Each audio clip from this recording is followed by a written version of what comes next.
बुरा वक्त गुजर जाता है, बस उस ऊपर वाले को हमारा सब्र आजमाना होता है। चेहरे पर हमेशा मुस्कान का ये मतलब नहीं कि जीवन में संघर्ष नहीं, बस ऊपर वाले पर भरोसा ज्यादा है।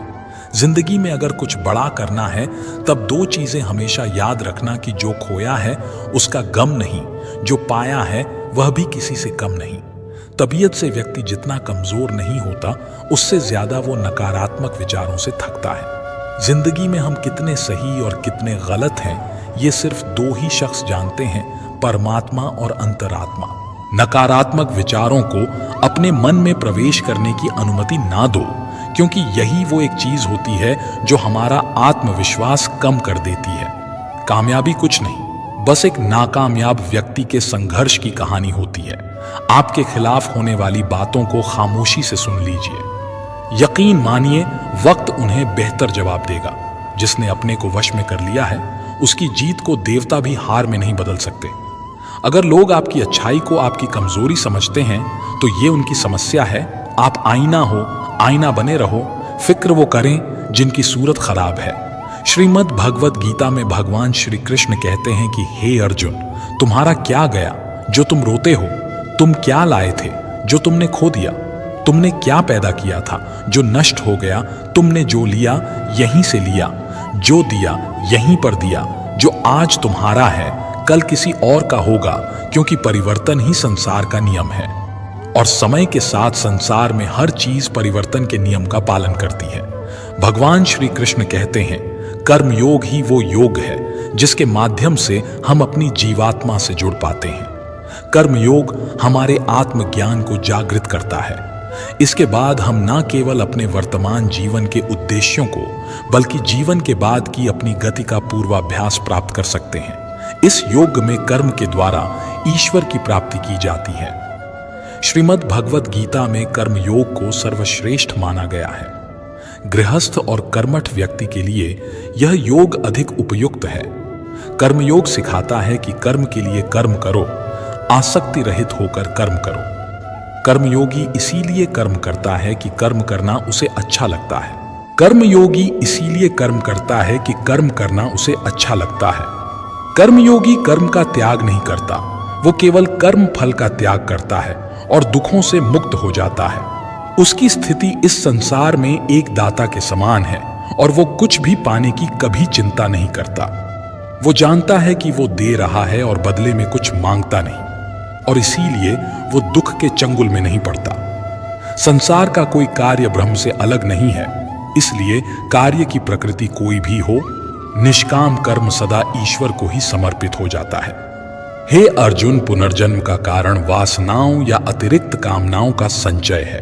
कर्मयोगी कर्म फल के चक्कर में ही नहीं पड़ता, अतः वासनाओं का संचय भी नहीं होता। इस प्रकार कर्मयोगी पुनर्जन्म के बंधन से भी मुक्त हो जाता है। भगवान श्री कृष्ण कहते हैं, मनुष्य का मन वायु की तरह चंचल है। ये मन ही है जो मनुष्य को काम वासनाओं की तरफ भटकाता रहता है।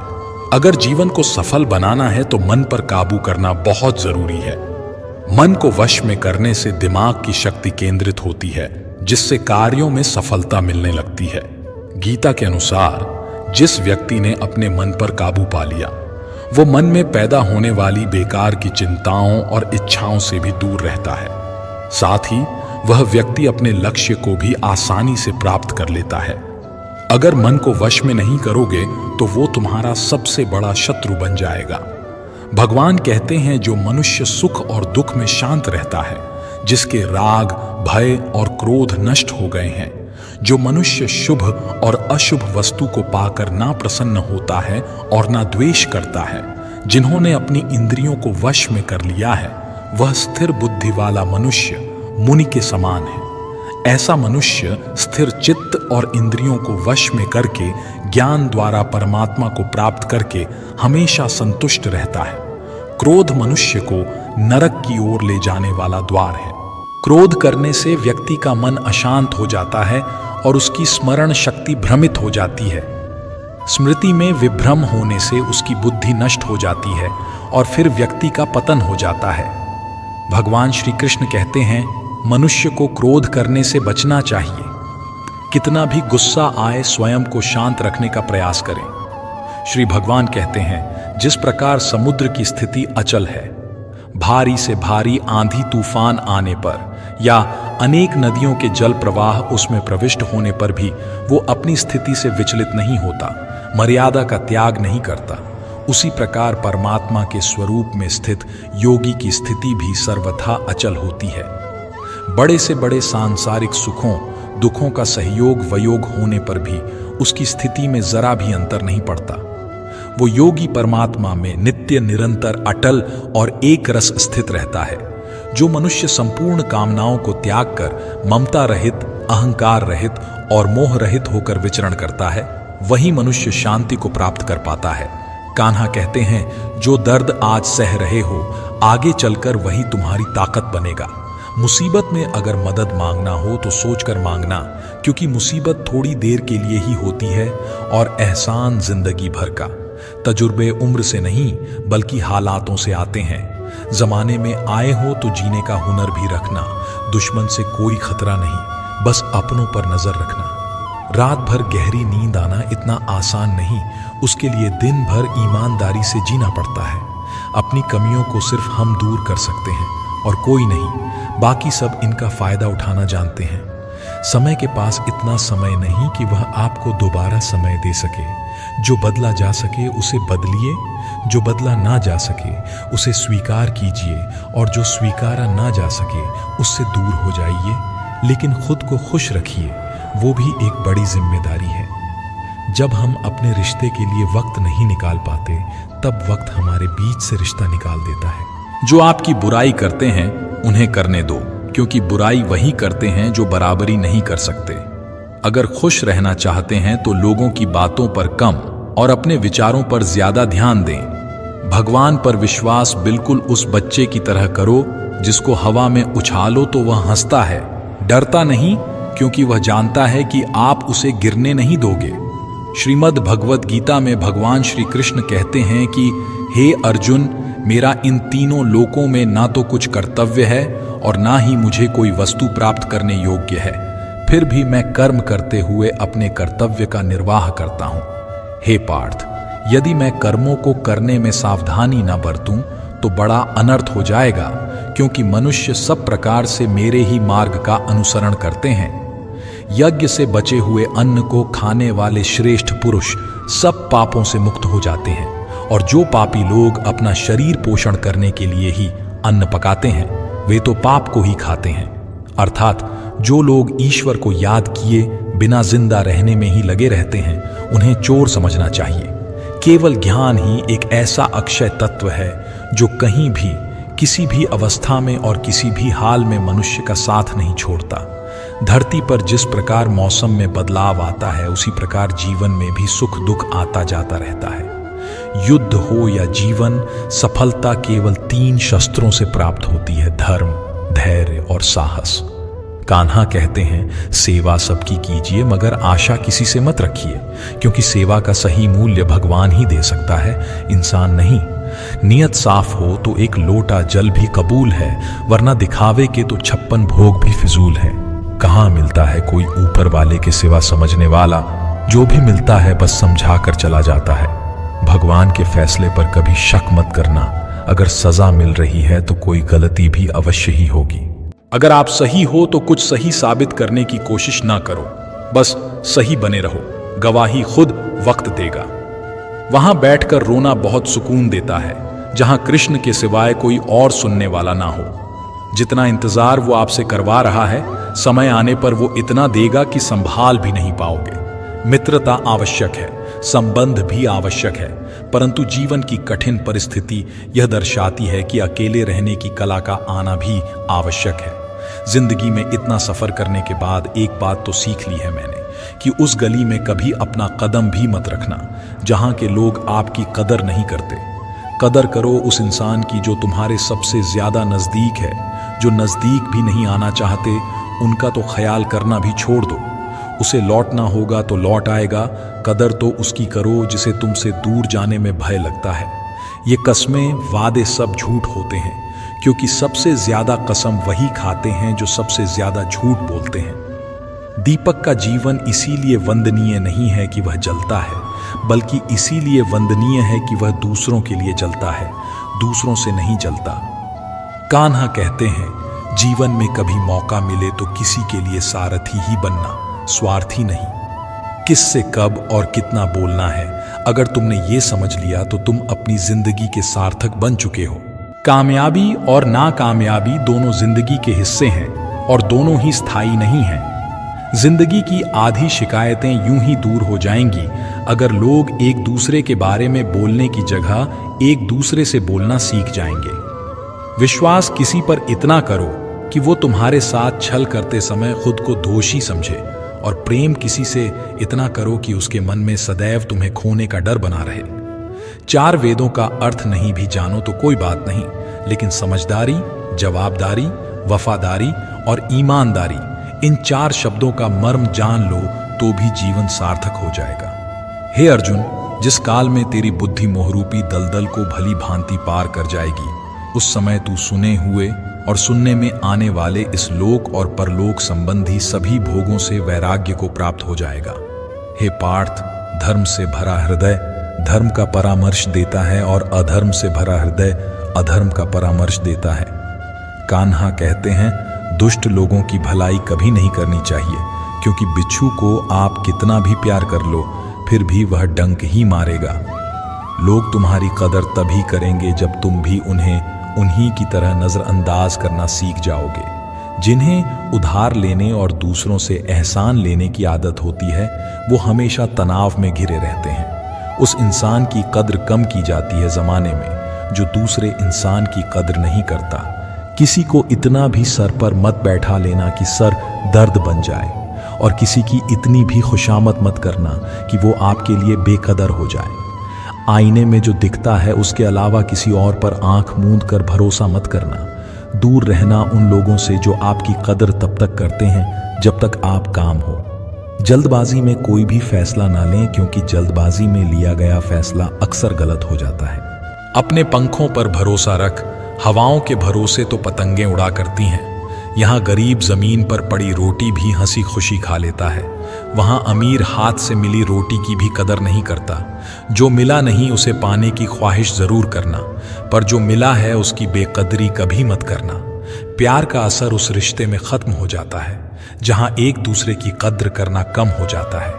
जिन्हें जो कहना है कहने दो, उनको हम नहीं वक्त जवाब देगा।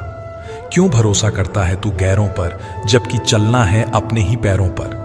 जिन्हें नींद से प्यार है वो सुहाने सपने देखते रहते हैं, पर जिन्हें अपने सपनों की कदर है उन्हें नींद तक नहीं आती। जहां रहने के लिए घर मिल जाए पर घर के लोगों से कदर ना मिले, ऐसे घर पर रहने से अच्छा सड़क पर रहना है।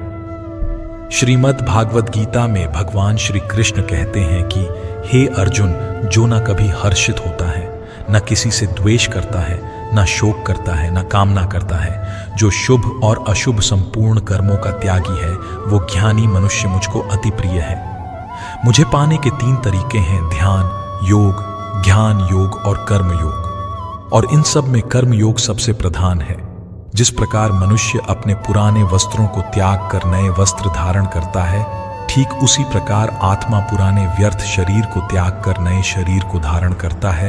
यही प्रकृति का नियम है। इस सत्य को स्वीकार करके भय मुक्त होकर आज में जीना चाहिए। जो मनुष्य मुझे जान लेता है उसके लिए इस संसार में और कुछ भी जानना शेष नहीं रहता। ऐसा मनुष्य जन्म मरण के बंधनों से मुक्त हो जाता है। जो मनुष्य भगवत गीता को पढ़कर उस पर अमल करता है, उसके सारे दुष्कर्मों का प्रभाव समाप्त हो जाता है। जो भाग्य में है वो भाग कर आएगा, और जो भाग्य में नहीं है वो आकर भी भाग जाएगा।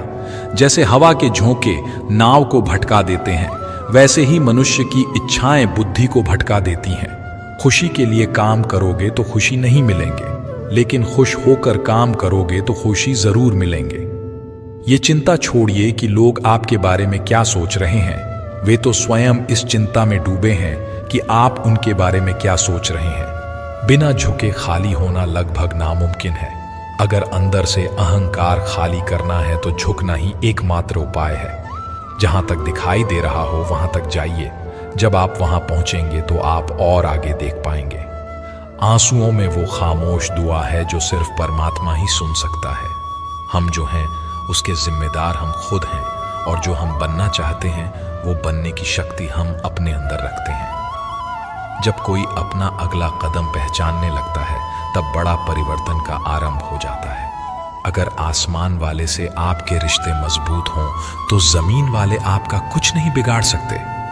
मन अशांत है और उसे नियंत्रित करना कठिन है, लेकिन शांत रहकर इसे वश में किया जा सकता है। भरोसा रखें, हम जब कहीं किसी का अच्छा कर रहे होते हैं तब हमारे लिए भी कुछ अच्छा हो रहा होता है। यूं ही नहीं होती हाथ की लकीरों के आगे उंगलियां, परमात्मा ने भी किस्मत से पहले मेहनत लिखी है। अच्छे व्यवहार का कोई आर्थिक मूल्य भले ही ना हो, लेकिन अच्छा व्यवहार करोड़ों दिलों को खरीदने की शक्ति रखता है। संयम हमारे चरित्र की कीमत बढ़ाता है, परंतु सच्चे मित्र और परिवार हमारे जीवन की कीमत बढ़ाते हैं। श्रीमद् भागवत गीता में भगवान श्री कृष्ण कहते हैं कि हे अर्जुन, वो जो वास्तविकता में मेरे उत्कृष्ट जन्म और गतिविधियों को समझता है, वह शरीर त्यागने के बाद पुनः जन्म नहीं लेता और मेरे परम धाम को प्राप्त होता है। वह व्यक्ति जो सभी इच्छाएं त्याग देता है और मैं और मेरा की लालसा और भावनाओं से मुक्त हो जाता है, उसे अपार शांति की प्राप्ति होती है। जिस मनुष्य के अंदर ज्ञान की कमी होती है और ईश्वर में श्रद्धा नहीं होती, वह मनुष्य जीवन में कभी भी आनंद और सफलता को प्राप्त नहीं कर पाता। ईश्वर ने हमें जो कुछ भी दिया है वही हमारे लिए पर्याप्त है, और यही एक अटल सत्य भी है।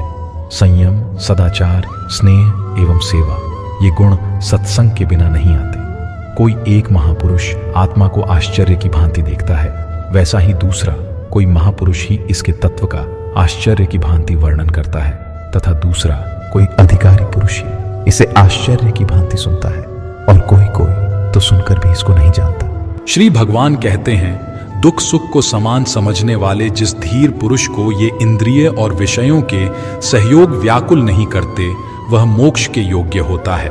हमें किसी से भी अंधा प्यार नहीं करना चाहिए। हमारा किसी के प्रति अंधा प्यार हमें कभी भी आगे बढ़ने नहीं देता। खुद को इतना कमजोर मत होने दो कि तुम्हें किसी के एहसान की जरूरत पड़ जाए। जीत निश्चित हो तो अर्जुन हर कोई बन सकता है, किंतु जब मृत्यु निश्चित हो तो अभिमन्यु बनने के लिए साहस चाहिए। लोगों को इंप्रेस करने की कोशिश मत कीजिए, आप खुद को इंप्रूव कीजिए, लोग अपने आप इंप्रेस हो जाएंगे। अगर जिंदगी का हर दांव जीतना चाहते हो तो बल से ज्यादा बुद्धि का उपयोग करना सीखो, क्योंकि बल लड़ना सिखाता है और बुद्धि जीतना सिखाती है। कभी पीठ पीछे आपकी बात चले तो घबराना मत, क्योंकि बात उन्हीं की होती है जिनमें कोई खास बात होती है। अहंकार के अंधे इंसान को ना तो अपनी गलतियां दिखाई देती हैं और ना ही दूसरे इंसानों में कुछ अच्छाई दिखाई देती है। जो लोग दूसरों को हर समय नीचा दिखाते रहते हैं, उनको यह एहसास नहीं है कि वह ऐसा करके खुद कितना नीचे गिरा रहे हैं। अनुमान मन की कल्पना है और अनुभव जिंदगी का सबक है। सच्ची खुशी तभी होती है जब आपकी सोच, कथन और कर्म में समानता हो। जीवन में कभी निराश नहीं होना चाहिए, क्योंकि कमजोर आपका वक्त हो सकता है, आप नहीं। जैसे तेल समाप्त हो जाने पर दीपक बुझ जाता है, उसी प्रकार कर्म के क्षीण हो जाने पर भाग्य भी नष्ट हो जाता है। अगर आप राजा की तरह जीना चाहते हैं तो पहले आपको गुलामों की तरह मेहनत करनी होगी। एक बात का ध्यान अवश्य रखें, आपका सपना जितना बड़ा होगा, संघर्ष भी उतना ही कठिन होगा। अगर लोग आपकी कॉपी करने लगें तो समझ लीजिए आप कामयाबी के बहुत करीब हैं। कोशिश हमेशा आखिरी सांस तक जारी रखनी चाहिए। मंजिल मिले या तजुर्बा, दोनों ही अनमोल हैं। जिंदगी बहुत हसीन है, कभी हंसाती है तो कभी रुलाती है, लेकिन जो जिंदगी की भीड़ में खुश रहता है, जिंदगी उसी के आगे सिर झुकाती है। अपने सबसे खास से धोखा खाने के बाद लोग चाहकर भी किसी पर संपूर्ण भरोसा नहीं कर पाते, यही सत्य है। श्रीमद् भागवत गीता में भगवान श्री कृष्ण कहते हैं कि हे अर्जुन, मनुष्य अपने जीवन को सरलता से जी सकता है, पर फिर भी वह कभी सरल जीवन जी ही नहीं पाता। वो हमेशा चिंताओं से घिरा रहता है, भूतकाल की बातों को सोचकर परेशान होता रहता है, वो मौत से डरने लगता है। वह ना तो अपने जीवन को सही तरीके से जी पाता है और ना ही मृत्यु को गले लगा पाता है। ज्ञानी व्यक्ति ना तो मरने वाले का शोक करते हैं और ना ही उनका शोक करते हैं जो अभी जिंदा है, क्योंकि वो जानते हैं जो मर गया फिर से जन्म लेगा और जो जिंदा है वो एक दिन जरूर मरेगा। कर्म का नियम कहता है कि प्रत्येक घटना का एक कारण और प्रभाव होता है। समान रूप से किए गए कार्य के परिणाम अलग अलग हो सकते हैं। यह केवल इस बात पर निर्भर करता है कि वह कर्म करता किस प्रकार है। जिस प्रकार आग एक लकड़ी को जलाकर राख कर देती है, उसी प्रकार आत्मज्ञान आपके अंदर चलने वाले सभी द्वैत कार्यों को भस्म करके आपको आंतरिक शांति प्रदान करता है। हे पार्थ, ब्राह्मण, क्षत्रिय, वैश्य और शूद्र, इन 4 वर्णों का समूह गुण और कर्मों के अनुसार मेरे द्वारा रचा गया है। इस प्रकार इस सृष्टि की रचना आदि कर्म का कर्ता होने पर भी अविनाशी परमेश्वर को तू वास्तव में अकर्ता ही जान। कर्म करो लेकिन फल की इच्छा से नहीं, बस अपना कर्म करते जाओ और आगे बढ़ते जाओ। जिसकी आसक्ति सर्वथा नष्ट हो गई है, जो अपनी देह पर अभिमान नहीं करता और जो ममता से रहित हो गया है, जिसका चित्त निरंतर परमात्मा के ज्ञान में स्थित रहता है, वैसा कर्मयोगी अपना कर्म यज्ञ की तरह करता है और मोक्ष को प्राप्त होता है। जो अपना सब कुछ परमात्मा को अर्पित कर देता है, जिसके लिए परमात्मा ही सब कुछ है, जो अपने हर कर्म में परमात्मा को देखता है और हर कर्म परमात्मा के लिए करता है, वैसा कर्मयोगी मोक्ष का अधिकारी होता है। नई शुरुआत इंसान को थोड़ा डराती है, पर याद रखना सफलता मुश्किलों के बाद ही नजर आती है। कौन क्या कर रहा है, कैसे कर रहा है, क्यों कर रहा है, इन सब से आप जितना दूर रहोगे आप उतना ही खुश रहोगे। कोई हमारा बुरा करे ये उसका कर्म है, लेकिन हम किसी का बुरा ना करें ये हमारा धर्म है। कोई भी रिश्ता अपनी मर्जी से नहीं जुड़ता, क्योंकि आपको कब, कहां और किससे मिलना है ये सिर्फ ऊपर वाला ही तय करता है। जिंदगी में 2 लोगों का होना बहुत जरूरी है। एक कृष्ण जो ना लड़े फिर भी जीत पक्की कर दे, दूसरा कर्ण जो हार सामने हो फिर भी साथ ना छोड़े। कान्हा कहते हैं, तू करता वही है जो तू चाहता है, मगर होता वही है जो मैं चाहता हूं। तू वही कर जो मैं चाहता हूं, फिर होगा वही जो तू चाहता है। इंसान गलत कार्य करते समय दाएं बाएं आगे पीछे चारों तरफ देखता है, बस ऊपर देखना भूल जाता है। जो मनुष्य ऊपर देख पाता है वो कभी गलत काम करने की हिम्मत नहीं करता।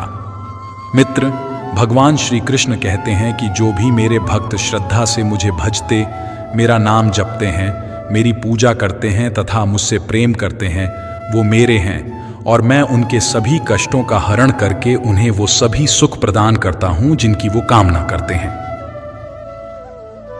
मित्र, एक समय की बात है, भोला नाम का एक आदमी शहर की एक छोटी सी गली में रहता था। वह मेडिकल की दुकान चलाता था। सारी दवाइयों की उसे अच्छी जानकारी थी। पूरी दुकान खुद संभालता था, इसलिए कौन सी दवा कहां रखी है उसे अच्छी तरह पता था। वो पूरी ईमानदारी से अपना काम करता था। ग्राहकों को सही दवा सही दाम पर देता था। सब कुछ अच्छा होने के बाद भी भोला नास्तिक था। भगवान में उसका जरा भी विश्वास नहीं था। वह पूरा दिन दुकान पर काम करता और शाम को परिवार तथा दोस्तों के साथ समय गुजरता था।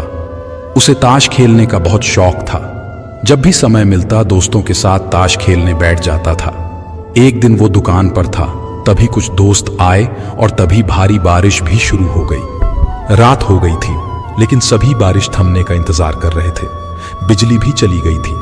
बैठे बैठे क्या करें, सोचा मोमबत्ती की रोशनी में ताश ही खेल लेते हैं। सारे दोस्त दुकान में ताश खेलने बैठ गए। सभी ताश खेलने में मग्न थे।